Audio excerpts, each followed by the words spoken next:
Hello everyone, welcome back to my channel. So today we are going to discuss about the topic performance appraisal. So performance appraisal क्या होता है, उसके क्या objective हैं, उसका complete procedure जिसके अंदर मेथड्स, इश्यूज, ये सब हम अपनी प्रीवियस वीडियोस में डिस्कस कर चुके हैं. अगर आपको वो वीडियो देखनी है तो प्लेलिस्ट में मिल जाएगी जिसके अंदर हमने डिटेल में परफॉर्मेंस अप्रेजल को डिस्कस किया है. आज हम डिस्कस करेंगे इसके बाकी एस्पेक्ट्स को. तो सबसे पहले परफॉर्मेंस अप्रेजल होता क्या है. देखो, हर एक ऑर्गेनाइजेशन के अंदर एम्प्लॉयज़ वर्क करते हैं. एक ऑर्गेनाइजेशन है तो उसके अंदर एम्प्लॉयज़ भी होंगे, एम्प्लॉयर भी होगा और उसका कोई ना कोई ऑब्जेक्टिव भी होगा जो वो अचीव करना चाहती हैं. तो परफॉर्मेंस अप्रेजल का मतलब क्या है. अगर आप एक ऑर्गेनाइजेशन के अंदर काम कर रहे हो तो ऑब्वियसली आपकी ऑर्गेनाइजेशन ये चाहेगी ना कि वो ये जान सके कि आप कैसा काम कर रहे हो. उसी के बेस पे अगर आपको वो हर महीने सैलरी दे रहे हैं तो ऑब्वियसली वो ये जानना चाहेंगे कि भैया आप अच्छा काम कर भी रहे हो या नहीं कर रहे. उनका जो मेन ऑब्जेक्टिव है उसको अचीव करने में कुछ कंट्रीब्यूशन कर भी रहे हो या नहीं कर रहे. तो जब उसी चीज़ के लिए एक ऑर्गेनाइजेशन अपने एम्प्लॉयज़ की परफॉर्मेंस को अप्रेज करती है, इवेल्युएट करती है कि वो कैसा परफॉर्म कर रहे हैं, उसी को हम क्या बोलते हैं, परफॉर्मेंस अप्रेजल. कि एक ऑर्गेनाइजेशन है उसके अंदर नंबर ऑफ़ एम्प्लॉयज़ काम कर रहे हैं तो इनसे कुछ एक्सपेक्टेड क्या होता है कि आपकी एक्सपेक्टेड परफॉर्मेंस होती है. ऑर्गेनाइजेशन चाहती है कि भाई ये ऐसा परफॉर्म करें. तो एक्सपेक्टेड जो परफॉर्मेंस है और उनकी जो एक्चुअल परफॉर्मेंस है उसी को अप्रेज करने को, उसी को इवेल्युएट करने को हम क्या बोलते हैं, परफॉर्मेंस अप्रेजल. जैसे आप पढ़ते हो, आप कॉलेज में हो, स्कूल में हो, तो आपके टीचर्स कुछ एक्सपेक्ट करते हैं कि आप कैसे मार्क्स लेके आओगे और एक्चुअल में आप कितना लेके आते हो. उसके लिए किसका यूज़ किया जाता है, आपके एग्ज़ाम्स होते हैं. तो वो एग्ज़ाम्स क्या है, आपका परफॉर्मेंस अप्रेजल है, ये देखने के लिए कि क्या आपसे जो एक्सपेक्ट किया जाता है वैसा आप परफॉर्म कर रहे हो या नहीं कर रहे. ऐसी एक ऑर्गेनाइजेशन करती है कि अपने एम्प्लॉयज़ से जो एक्सपेक्ट करती है वो वैसा काम कर रहे हैं या नहीं कर रहे, उसके लिए उनकी परफॉर्मेंस को अप्रेज करती है. Performance appraisal is a process of measuring performance of employees in an organization to identify their contribution in the organization goal. कि ये एक प्रोसेस है जिसके थ्रू एक जो ऑर्गेनाइजेशन है वो मेज़र करती है एम्प्लॉयज़ की परफॉर्मेंस को कि परफॉर्मेंस जैसा उनसे एक्सपेक्ट किया जा रहा है वैसी है या नहीं, एम्प्लॉयज़ से जो हम चाहते हैं वैसा वो परफॉर्म कर रहे हैं या नहीं. उसके लिए जिस प्रोसेस को यूज़ किया जाता है उसे समझने के लिए जिस चीज़ को हम यूज़ करते हैं दैट इज़ परफॉर्मेंस अप्रेजल. और हम ये क्यों करते हैं, ताकि अगर हमें ये पता चले कि एम्प्लॉयज़ वैसा परफॉर्म नहीं कर रहे जैसा हम उनसे एक्सपेक्ट कर रहे हैं तो हम करेक्टिव एक्शन ले सकें. अगर हमें ट्रेनिंग की रिक्वायरमेंट है तो हम एम्प्लॉयज़ को ट्रेनिंग दें बट अपने गोल को अचीव करने के लिए अच्छे से काम कर सकें. It is a systematic process. Systematic process का मतलब क्या है, एक डेटरमाइंड प्रोसेस होती है, सीक्वेंस होती है, वैसे ही आप इसे फॉलो करते हो. जो क्यों की जाती है, ताकि आप मेज़र कर सको, इवेल्युएट कर सको एम्प्लॉयज़ की परफॉर्मेंस को कि जो आपने उनसे एक्सपेक्ट किया था, जो स्टैंडर्ड आपने सेट किए थे, क्या वो वैसा परफॉर्म कर पा रहे हैं या नहीं कर पा रहे. अगर वैसा परफॉर्म कर रहे हैं तो उन्हें रिवॉर्ड देना, अगर नहीं कर रहे तो करेक्टिव एक्शन लेना. नाउ कैरेक्टरिस्टिक्स क्या है परफॉर्मेंस अप्रेजल की. First, it can be formal and informal. ज़रूरी नहीं है कि ऑर्गेनाइजेशन के अंदर फॉर्मली ही आपका परफॉर्मेंस अप्रेजल हो कि भाई आपको अच्छे से एक वेल डिफाइंड प्रोसेस के थ्रू एक सारे मेथड्स इस्टेब्लिश किए जाएं और फिर आपका अप्रेजल किया जाए, आपसे कुछ टेस्ट कराए जाएं. ऐसा ज़रूरी नहीं है, ये तो फॉर्मल है. बट वो इनफॉर्मल भी हो सकता है कि आपसे बात करके, आपके काम को ऑब्जर्व करके, नॉर्मल तरीके से भी, मीन्स आपका जो बॉस है, आपके जो मैनेजर्स हैं वो आपसे इंटरेक्ट करें, आपकी फाइल्स को देख लें, आपके कंप्यूटर की फाइल्स को वैसे चेक कर ले बात करते करते, वो भी क्या होता है, अप्रेजल होता है. तो ये परफॉर्मेंस जो है वो फॉर्मली भी मेज़र की जा सकती है और इनफॉर्मली भी की जा सकती है. It is evaluating process.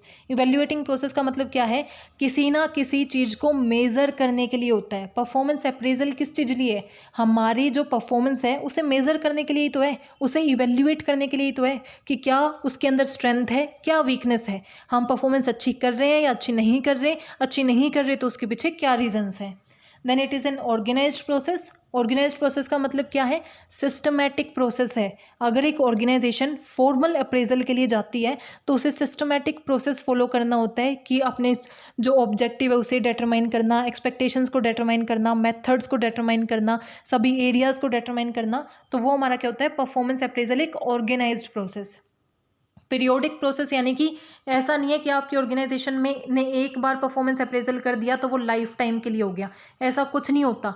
आपको पीरियोडिकली उसे करते रहना होता है। एक साल में आप 2 बार कर सकते हो। अगर आपने इस साल कर दिया तो आप नेक्स्ट ईयर फिर करो और उसके बाद फिर करो, तभी तो आपको पता चलेगा। अब आप शुरू में अच्छा काम कर रहे हो, आपका एक एम्प्लॉय है जो शुरू में बहुत अच्छा काम किया, तो 1 महीने उसने अच्छा काम किया, जब आप अप्रेज कर रहे थे उसके बेस पे पूरी उम्र तो आप उसे सैलरी नहीं दोगे ना। आप देखोगे नेक्स्ट ईयर भी वो अच्छा कर रहा है या नहीं कर रहा, उससे नेक्स्ट ईयर कर रहा है या नहीं कर रहा। तो ये एक पीरियोडिक प्रोसेस है एंड फ्यूचरिस्टिक है। फ्यूचरिस्टिक कैसे है कि जो भी आपके परफॉर्मेंस अप्रेजल का रिजल्ट आता है उसका आप फ्यूचर में कोई ना कोई एक्शंस लेते हो। जैसे अगर रिजल्ट पॉजिटिव है तो आप रिकॉग्निशन करते हो, उनको इंसेंटिव्स प्रोवाइड करते हो, प्रेज करते हो। और अगर वो हमारा वैसा नहीं है, मीन्स जैसा हम चाहते थे, एक्सपेक्टेड परफॉर्मेंस नहीं है, नेगेटिव रिजल्ट है, तो हम करेक्टिव एक्शंस लेते हैं, ट्रेनिंग प्रोवाइड करते हैं, या जो भी रिक्वायरमेंट्स होती हैं वो परफॉर्म करते हैं। So it is futuristic.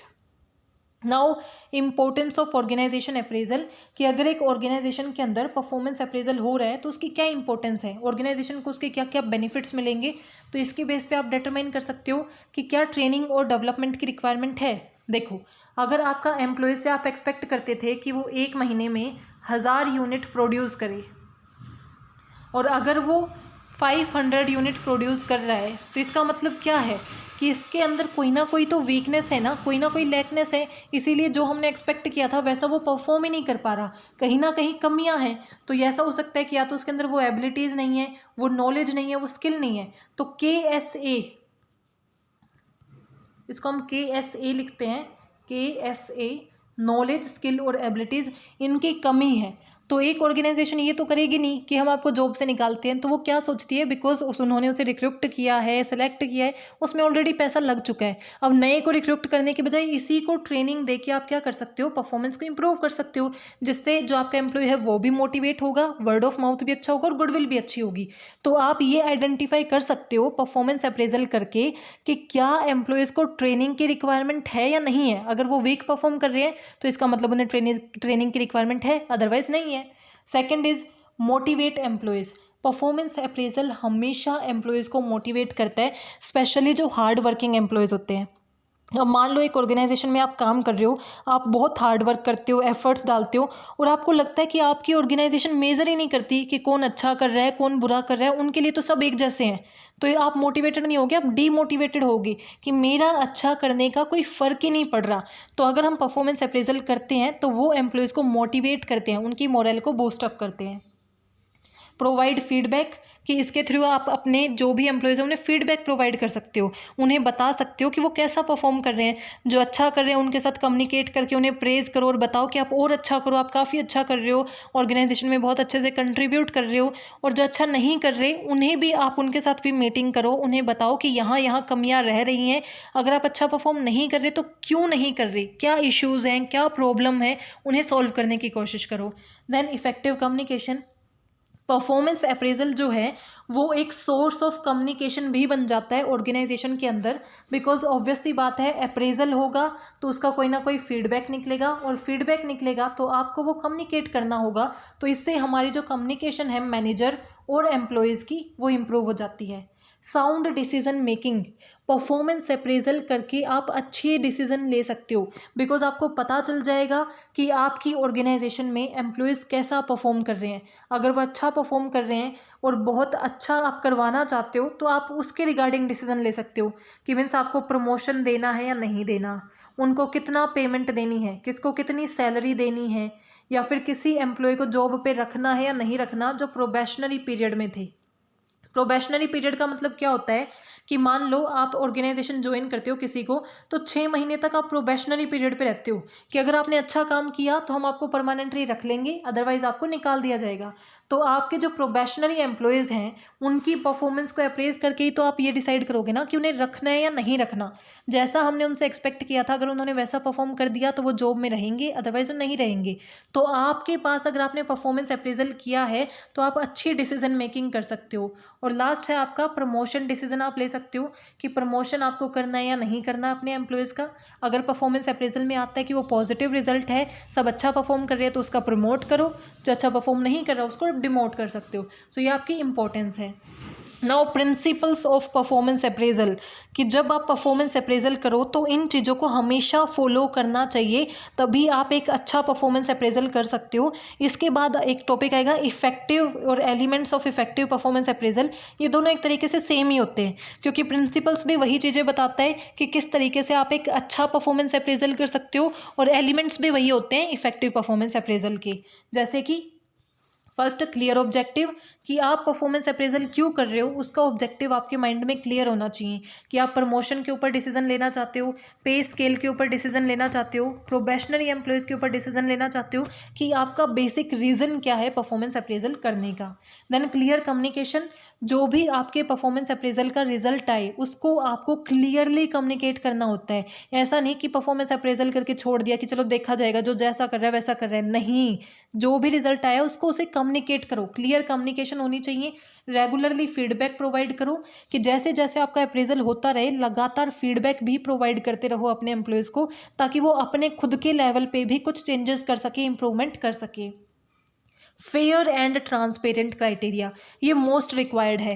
Appraisal करना इनफ नहीं है, उसे फेयरली करना ज़्यादा ज़रूरी है। ऐसा नहीं कि आप किसी एम्प्लॉय को जानते हो, वो आपका अच्छा फ्रेंड है, तो आप उसके अप्रेजल में हेरा फेरी कर दो। मैनिपुलेशन नहीं होनी चाहिए, जो जैसा परफॉर्म कर रहा है उसको वैसा ही दिखाया जाए। फेयरनेस और ट्रांसपेरेंसी उसके अंदर होनी चाहिए।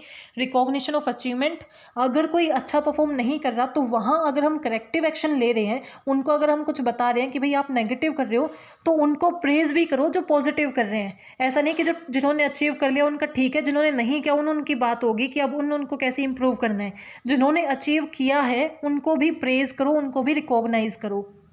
डॉक्यूमेंटेशन, कि जो भी आपका परफॉर्मेंस अप्रेजल है उसे डॉक्यूमेंट्स में मेंटेन करके रखो, ताकि फ्यूचर में अगर कोई लीगल केस होता है, फ्यूचर में कभी भी आपको रिक्वायरमेंट पड़ती है, तो आप उन मेथड्स को यूज़ कर सको, उन पेपर्स को यूज़ कर सको। एंड कंस्ट्रक्टिव क्रिटिसिज्म, कि आपकी परफॉर्मेंस अप्रेजल में कंस्ट्रक्टिव क्रिटिसिज्म होना चाहिए। क्रिटिसिज्म यानी कि कोई अच्छा परफॉर्म नहीं कर रहा तो ऑब्वियसली आप उसे बताओगे, आप क्रिटिसाइज तो उसे करोगे, बट वो भी कंस्ट्रक्टिव होना चाहिए, पॉजिटिव वे में होना चाहिए, उसे नीचा दिखाने की, ह्यूमिलिएट की फॉर्म में नहीं होना चाहिए। That are the principles. Now approaches of performance appraisal, कि आप कौन कौन सी अप्रोच फॉलो कर सकते हो, किस किस तरीके से परफॉर्मेंस अप्रेजल कर सकते हो।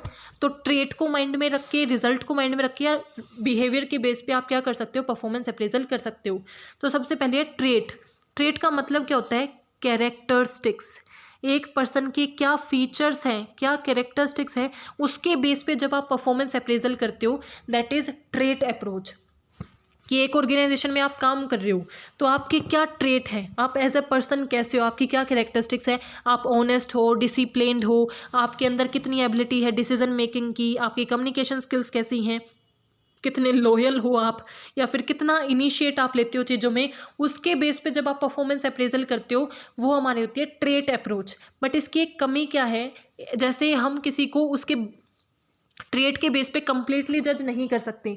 मान लो एक पर्सन ऐसा है जो उतना डिसिप्लिन्ड नहीं है, बट वो जब भी काम करता है बहुत अच्छे से काम करता है। और एक एम्प्लॉय ऐसा है कि अगर 9 बजे का टाइमिंग है तो वो 8:30 बजे ही आ जाता है, और 10 बजे तक का अगर टाइमिंग है कि सुबह 9 से रात के 10 बजे तक काम करना है, तो इतने दिन रहता है, इतनी देर रहता है, कभी भी मिस नहीं करता, बट परफॉर्म नहीं करता, बस आता है, बैठता है और चला जाता है। और एक ऐसा है कि थोड़ा लेट आता है, कि 9 का टाइम है तो 9:15 पे आ जाता है, या फिर करेक्ट 9 ही आता है, और 10 का टाइम है तो 10 बजे निकल जाता है, बट वो परफॉर्म बहुत अच्छा करता है। तो सिर्फ ट्रेट के बेस पे आप अप्रेज करो, वो थोड़ा सब्जेक्टिव हो जाता है।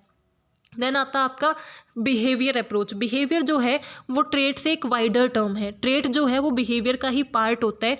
बिहेवियर यानी कि आपका वर्किंग में कैसा एटीट्यूड है, आप दूसरों के साथ कैसे बिहेव करते हो, आप क्या फीलिंग्स हैं ऑर्गेनाइजेशन के, आप ऑनेस्ट हो, ये सारी चीज़ें आपके बिहेवियर में आ जाती हैं। तो जब आप एक पर्सन के बिहेवियर के बेस पे, कि वो बाकियों से कितना अच्छे से बिहेव करता है, कितना फ्रेंडली है, कितना ओपन है, उसके बेस पे जब परफॉर्मेंस अप्रेजल करते हो, that is behaviour approach. And result approach क्या है, कि जो सिर्फ नंबर्स पे डिपेंड करती है। देखो ये है हमारी क्वांटिटेटिव अप्रोच, और ये दोनों हमारी क्या है, क्वालिटेटिव। क्योंकि ये किससे रिलेट करती है, हमारे बिहेवियर से और ट्रेड से, बट ये नंबर से रिलेट करती है कि आपने कितना काम किया है, कितनी यूनिट आपने बनाई है, कितनी यूनिट आपने बेची है, कितनी प्रोडक्शन आपने की है, उसके बेस पे अप्रेजल किया जाएगा। वो हमारा होता है रिजल्ट अप्रोच। बट इसका भी नेगेटिव पॉइंट क्या है, कि जब आपको ये लगता है कि आपकी ऑर्गेनाइजेशन सिर्फ नंबर देखती है, बाकी कुछ नहीं देखती, जैसे कई बार एग्जाम्स में नहीं हो जाता कि आप चाहे कैसे भी लेके आओ, बस नंबर लेके आओ, तो वो आपका होता है कि कुछ लोग फिर गलत प्रैक्टिसेस का यूज़ करने लग जाते हैं, तो वो आपकी होती है रिजल्ट अप्रोच की एक लिमिटेशन। कि कई बार फिर ऑर्गेनाइजेशन में ऐसा हो जाता है कि मैं क्यों किसी से अच्छे से बिहेव करूँ, मैं क्यों सबके साथ अच्छे रिलेशन मेंटेन करके रखूँ, क्योंकि एंड में देखना तो सिर्फ और सिर्फ रिजल्ट है ना, कि मैंने प्रोडक्टिविटी कितनी की है। तो रिजल्ट अप्रोच फिर एक थोड़ी नेगेटिव और इलीगल वाइब्स लेके आने लग जाती है। सो ये 3 बेसिक अप्रोच है जो यूज़ की जाती हैं, trait approach, behaviour approach and result approach. एक अच्छी ऑर्गेनाइजेशन वो मानी जाती है जो तीनों के मिक्सचर को यूज़ करती है अपने ऑर्गेनाइजेशन में परफॉर्मेंस अप्रेजल करने के लिए। Now element of good performance appraisal, तो अभी मैंने बोला था कि जो प्रिंसिपल्स होते हैं वैसे ही हमारे एलिमेंट होते हैं एक अच्छी परफॉर्मेंस अप्रेजल की, कि ऑब्जेक्टिव क्लियर होना चाहिए, रेगुलरली फीडबैक हो, टू वे कम्युनिकेशन होनी चाहिए, फेयर और ट्रांसपेरेंट हो, सिंपल हो, ज़्यादा कॉम्प्लेक्स नहीं होना चाहिए, एक पर्टिकुलर टाइम में होना चाहिए, ओवरऑल असेसमेंट होनी चाहिए। अभी मैंने बोला ना कि ऐसा नहीं सिर्फ बिहेवियर, सिर्फ ट्रेड, सिर्फ रिजल्ट, ओवरऑल असेसमेंट हो और फ्लेक्सिबल होना चाहिए। These are the various elements of good performance appraisal. So I hope you're clear with this topic. If you have any doubt, please mention in comment section. Thank you. Keep supporting. Don't forget to like, subscribe and share my channel.